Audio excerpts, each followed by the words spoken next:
What is up, guys? It is another cooking tutorial brought to you by the cooking instructor, Peter Wilson of Troop 26.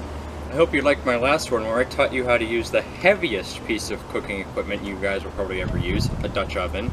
And today we're going on the exact opposite end of that spectrum, and today we're learning how to use a lightweight backpacking stove.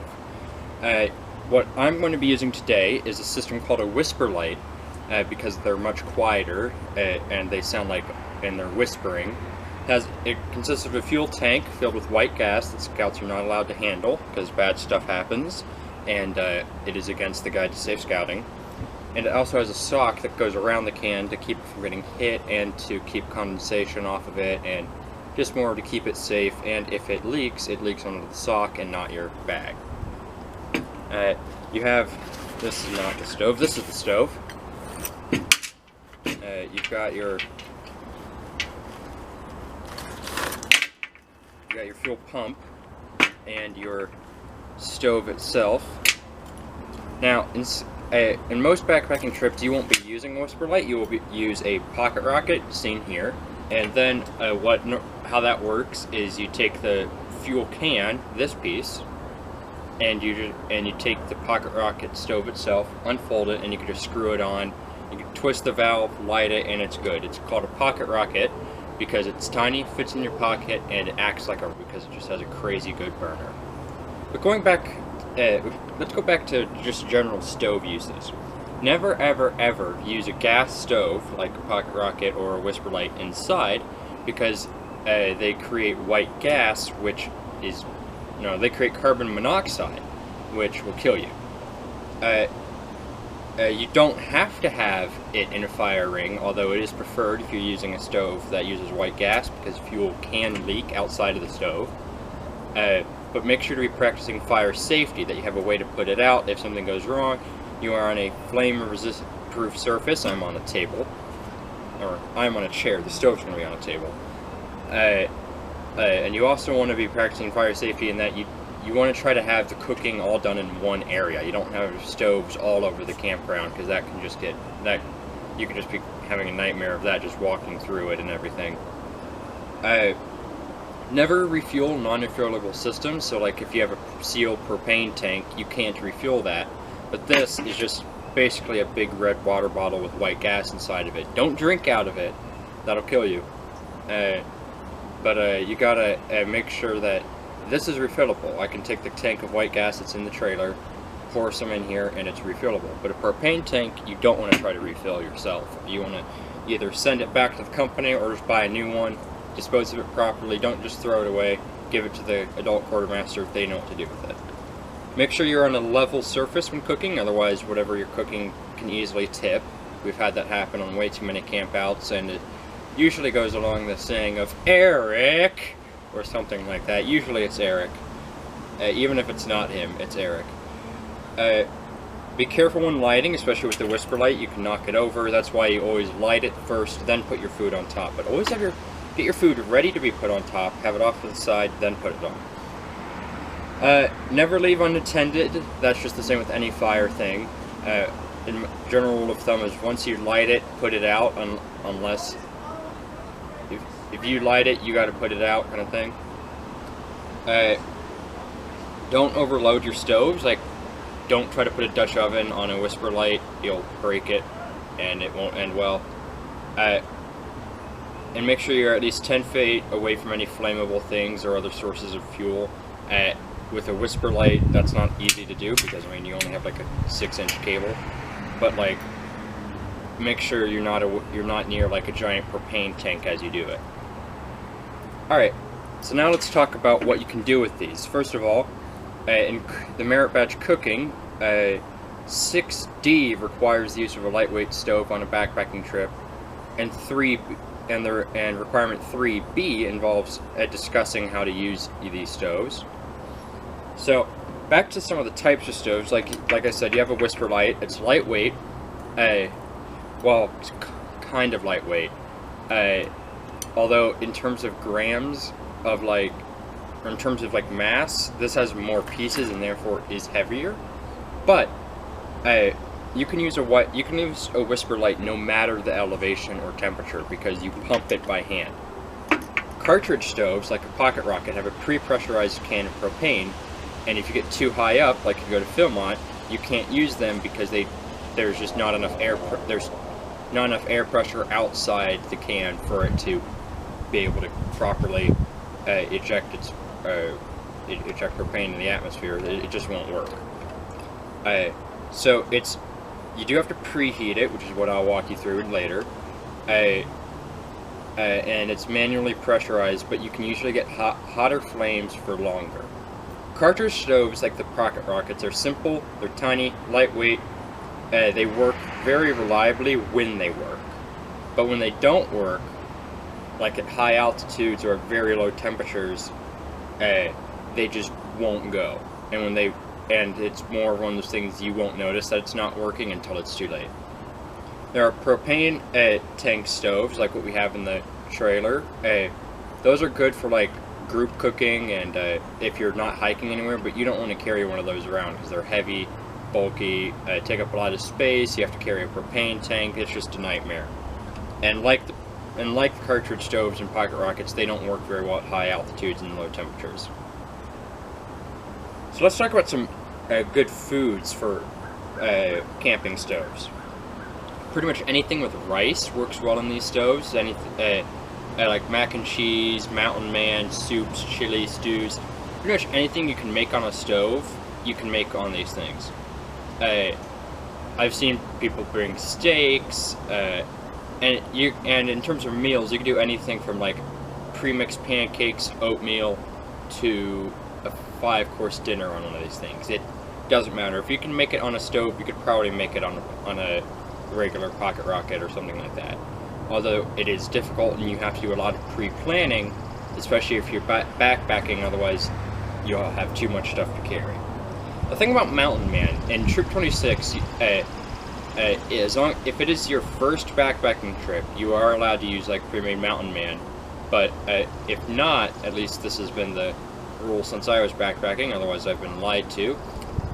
If this is not your first backpacking trip, you are not allowed to use Mountain Man. You got to get creative with it. Now that doesn't mean you can't like make your own Mountain Man meals. That just means you can't go to REI, buy a bag of Mountain Man, and go, that's my dinner for, that's going to be my food for every backpacking trip. No, that's just cheating. All right, let's get on to how to use these things. So, with the Whisper Light, get it out of its bag and you unfold it, Iron Man style. Just pop it on the table. It also has a bag that has some aluminum, or like, pretty sure this is aluminum. It might be iron or not steel or something. I don't know. But it comes with this little thing that you should unfold. And it's great if you're doing something like this on a glass table, so you don't scratch up your table. Or if this also helps keep it balanced sometimes. It also has another thing that you can use if it's windy, which it is a little windy today, although I don't think I'm going to be using this just because it looks bad on camera usually. It's a big aluminum thing that you just wrap around your stove like this, and that keeps wind from getting to it and helps reflect the heat in. But like I said, I'm probably not going to be using this today unless everything goes so badly that I want to see this on camera. Okay, then you take your fuel can, non-pressurized, although sometimes just because of heat and stuff it might seem like it's pressurized as that. Put this off to the side, remember where you put it because you're going to need it later when you pack up the stove. Take your fuel pump, make sure to first look in the can, make sure there's no debris or anything there shouldn't be, and try to look at the fuel level, make sure it's full, like up to like here at least. You don't want it like anywhere past there, otherwise you might have trouble getting the fuel actually into the pump. And you just push up the pump in there, and you're good to go. Now there are a few different parts to the pump. I'm going to bring it closer to the camera. You have your dial to set your power. You have the output, which is where you plug it into, and then you have a pump. You want to pump it quite a few times so that there's a lot of pressure built up. because, like I said earlier, these cans are not pressurized, so they won't work unless you pump it manually. I like to do a good 30 to 45 pumps in the beginning. Some people say 20, other people say 10. It doesn't matter. As long as it works, and as long as you keep it at a constant pressure throughout cooking, you will get a reliable temperature. Alright, now what you do is you take your stove and you get your locking mechanism, bring it back, shove it into the output slot, make sure your valve is all the way off. Pop this down, it'll lock it in so that your fuel pump and your whole assembly is connected. Then put it on its side so that it can reach the fuel, because there are only two tiny pipes for it. Level it out kind of so that it's nice and flat. And then this is the fun part. Like I said, these stoves need preheating. So what's going to happen is you turn this on, and you have to be careful, and you need light to see this. But this old dish at the bottom is going to fill up with white gas. And once you see it there, you want to turn it off, let it start slowing down, then light it, and the flame is going to build up inside of there. And right before it goes out completely, you want to just open the valve all the way, and then that should light it immediately. It takes a lot of practice, especially if you have a tiny flint and steel like this, but I've gotten good at it. Let's see how many tries this takes me.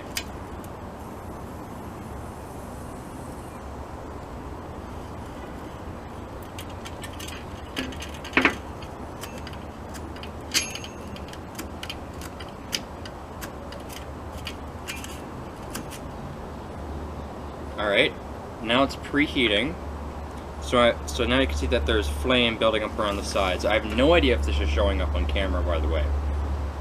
Because I've never actually tried lighting one of these on camera. Never had to before.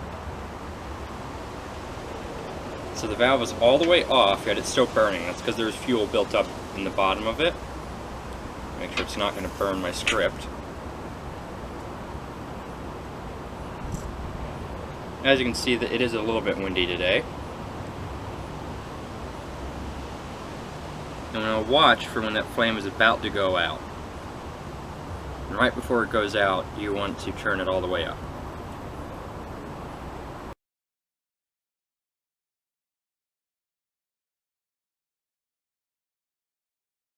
It took me a couple tries, and totally not the use of a lighter. But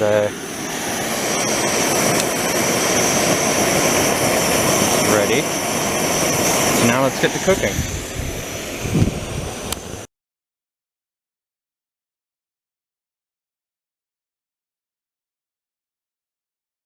So after a few tries, it is going. Alright, so out of your mess kit for breakfast, you probably just want to use a small pot. Per person, you want to get a cup of water. And go ahead and get that to a boil. And it helps a lot of times to put a lid on it.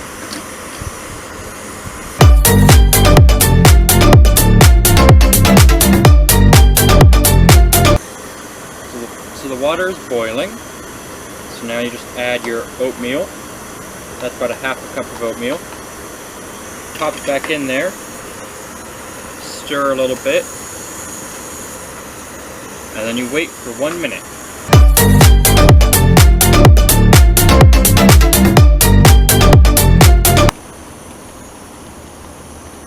Add some cinnamon and sugar to taste. Just to give it a little bit of flavor, because these are flavorless oats. On a backpacking trip, you could easily bring like a small packet of like cinnamon, maple syrup, oatmeal, or just like a pre-packaged Quaker Oats kind of thing. That's fine. You don't just have to use regular oats.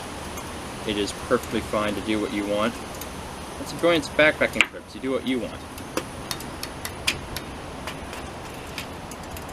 And it's been about a minute, and you can see that the stove has turned off, because around halfway through this it started boiling over like crazy, and at about I started shooting oatmeal all over my table.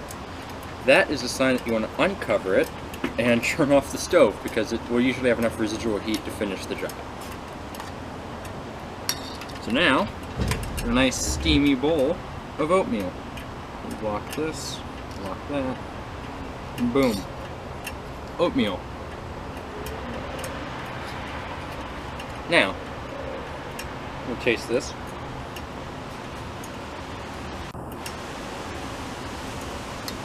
It's still very, very hot. Very hot. Let's let that cool, and I'll get ready stuff for lunch.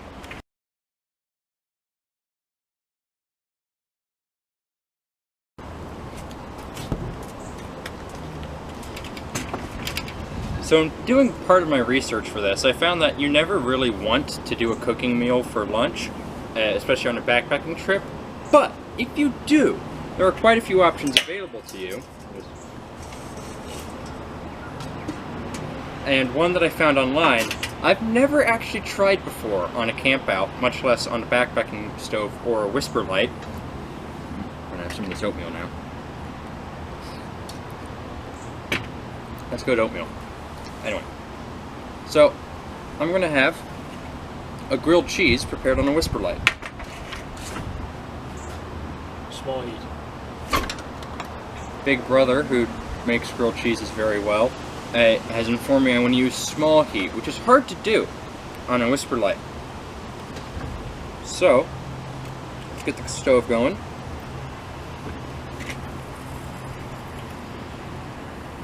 Alright, we have the Whisper Light going. Let's get a piece of bread, cheese in between it. So yeah, I've never done this before, so I have no idea if it's going to work.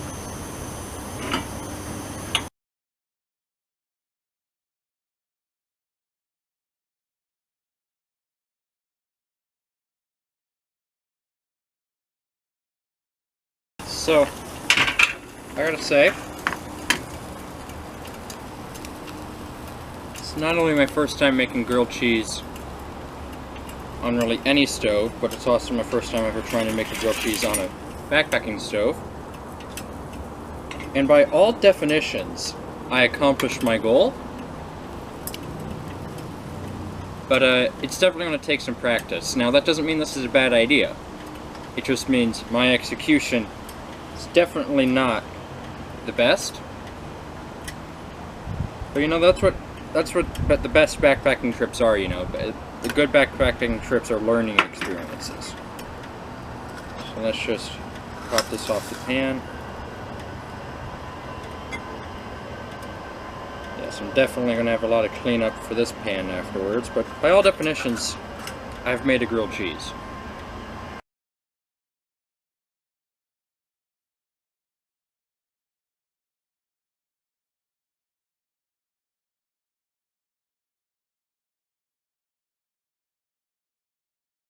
For dinner, we're going to have what I call the SPL special, because Ryan, who's our current SPL, taught me this meal, and it is one of the best meals I've found for, like, that's quick, easy, and is like as lightweight as it is. It's a quinoa dish, which is, I don't really know how to describe quinoa other than spherical rice. I know that's literally the only way I know how to describe it. But you're going to need a cup of quinoa, a can of fire-roasted diced tomatoes, some everything bagel seasoning, and 2 cups of water. You can also add like meat or things like that to it. There have been times that I've been known to add like a kielbasa or sausage to it, but this is just the standard preparation of it. So now, let's get the stove going, and I'll walk you through this meal. Alright, now that the stove is going, what you're going to want to do is in the smallest pan or pot you have, which this is just the only other clean one I have. This is why you don't pack them tight like this. Otherwise you're going to have a fun time getting them apart. You want to get 2 cups of water to a boil, which which on a whisper light like this one takes me about less than a minute. You never know.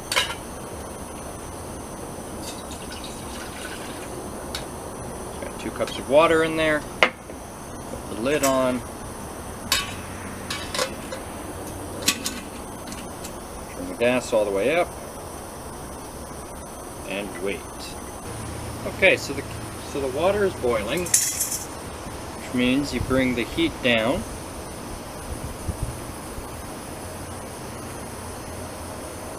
Take the quinoa, pour it into a bowl.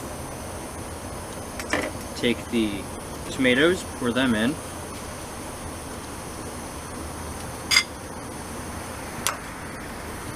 Mix it up a little.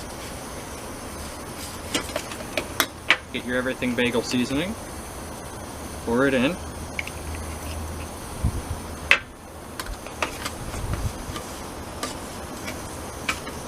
Then take your water. Pour it in.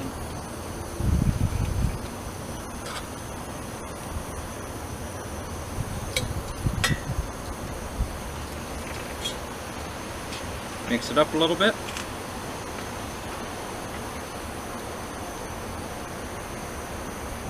Then put it back on the heat at a low heat, and you want to let this simmer for about 15 minutes.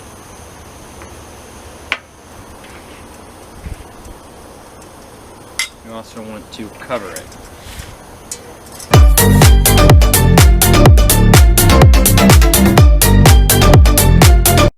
So it's been 15 minutes, and I've turned off the stove. You can see there's no more flame, although it's still very, very hot. So you're definitely going to wait for that to cool. And now to check on our meal, take off the top. Boom. Nice little quinoa chili that is definitely not chili. It is definitely very hot. Haha, get it, pun. It smells delicious. Let me get in real close so you can smell that. Haha, I know. Well, it even steamed up the lens. Yeah, it is one of the best meals I've ever been given on a camp out. And you could probably serve at least 3 people with this. But yeah, that's how you use a backpacking stove. I have been Peter Wilson. This has been how to use a backpacking stove for every meal on a camp out.